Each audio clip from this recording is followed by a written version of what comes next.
दिनों तक टिकता नहीं, वास्तव में राजा शासक गिना जाता है। दूसरी बात है, वर्तमान जो चुनावी पद्धति है उसके अनुसार अपेक्षित शासन की स्थापना हुई। जो एमएलए बनेगा, एमपी बनेगा, वही तो कोई शिक्षा मंत्री बनेगा, रक्षा मंत्री बनेगा। भले वो शिक्षित ना हो, रक्षा का उसे कोई ज्ञान ना हो, समझ गए ना। चुनाव पद्धति के द्वारा तो अपेक्षित शासन की स्थापना हो ही नहीं सकती। एक बात और सुन लीजिए जो आप नहीं प्रश्न कर पाएंगे। राजतंत्र को कोसते हैं लोग। महाभारत का अध्ययन कीजिए, मंत्रिमंडल में शिक्षाविद 4 ब्राह्मण हों, 8 रक्षाविद क्षत्रिय हों, कृषि गौरव से वाणिज्य के प्रकल्प को, अर्थ के प्रकल्प को संतुलित रखने के लिए 30 वैश्य हों, 3 कुटीर उद्योग, लघु उद्योग, सेवा श्रम को क्रियान्वित करने वाले शूद्र हों, एक शुद्ध सांस्कृतिक मंत्री हो, जिसको हम राजतंत्र कहते हैं। हर तंत्र का उसमें प्रतिनिधित्व था या नहीं। 4 ब्राह्मण, 8 क्षत्रिय, 21 वैश्य, 3 शूद्र, एक शुद्ध सांस्कृतिक मंत्री। तो राजतंत्र को कोस करके कहाँ ले गए।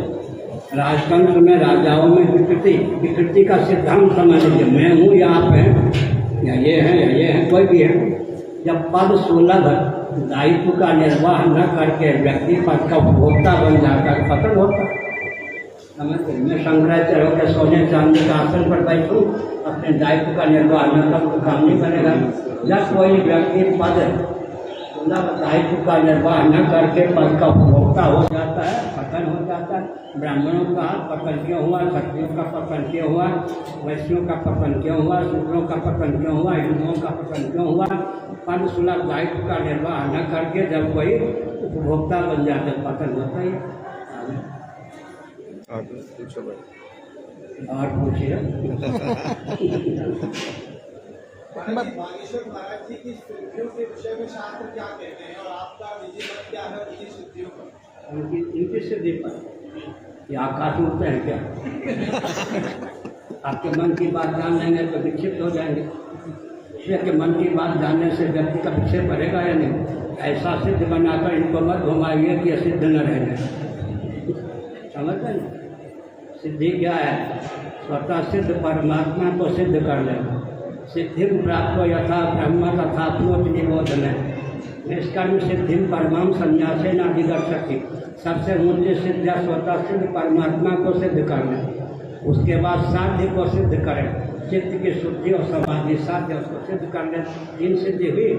चित्त शुद्ध हो, समाहित हो और ब्रह्म सिद्धि, निष्कर्म सिद्धि सुलभ हो। 3 सिद्धि करते कितनी सिद्धि हैं, आती हैं जाती हैं। थोड़ा ये तो अभी आकाश में नहीं उड़ते होंगे, स्वप्न में उड़ते होंगे। लेकिन पक्षी, मनुष्य की अपेक्षा पक्षी का जो शरीर है अधम है या नहीं। जब हम आप पक्षी से उड़ान भर लेते थे, वो सिद्धि आजकल हम में नहीं है। समझ गए ना? सिद्धि तो आती है जाती है। गरुड़ जी की ऊंचाई तक हम नहीं पहुंच सकते हैं। और हमने कह दिया कबूतर इत्यादि हैं, ये सब सिद्धियाँ आती हैं जाती हैं। स्वतः सिद्ध परमात्मा को सिद्ध कर लें। इससे बढ़िया कोई सिद्धि नहीं है। चित्त शुद्ध हो जाए। दानम स्वधर्मो नियमो यमश्चा श्रुतम च कर्माणि च सर्वव्रतानि सर्वे मनोनिग्रह लक्षणांता करो ही योगो मनसा समाधि। 3 सिद्धि। चित्त शुद्ध हो, समाहित हो और स्वतः सिद्ध परमात्मा का ज्ञान हो, निष्कर्म सिद्धि हो, ब्रह्म सिद्धि हो। बाकी सिद्धियाँ आती हैं जाती हैं समय के अनुसार। महाराज, सनातन परंपरा में विभिन्न जो है दर्शन हुए हैं। चारवाक दर्शन को लेकर आपकी क्या राय है? और जो विमुख हैं, धर्म से विमुख हैं, जिनको ये कहा जाता है कि वो अधर्मी हैं और अगर नहीं मानते हैं तो उनको अलग संज्ञा दे दी जाती है। लेकिन हमारे सनातन परंपरा में ये भी है कि भाई आप नहीं मानते, नास्तिक हैं, तो उनको भी स्वीकार किया जाता है। लेकिन आज के समय में वो स्वीकार्योक्ति नहीं है। प्रस्थान वेदा मधुसूदन सरस्वती जी का ग्रंथ है। अपने चारवाक दर्शन की बात की।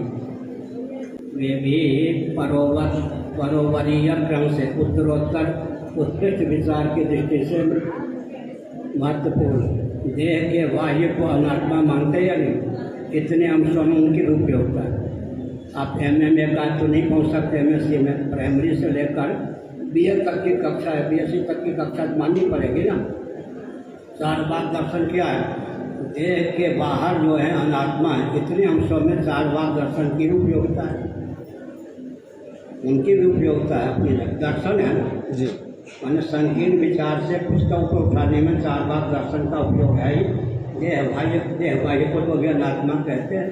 दूसरी बात एक और है, स्वर्ग को नहीं मानते, चार बात नहीं मानते, वैकुंठ को नहीं मानते, देह के नाश से जीवात्मा का नाश मानते हैं, लेकिन जीवन भर खांसना ना पड़े, रोगी बन के न रहें, इसलिए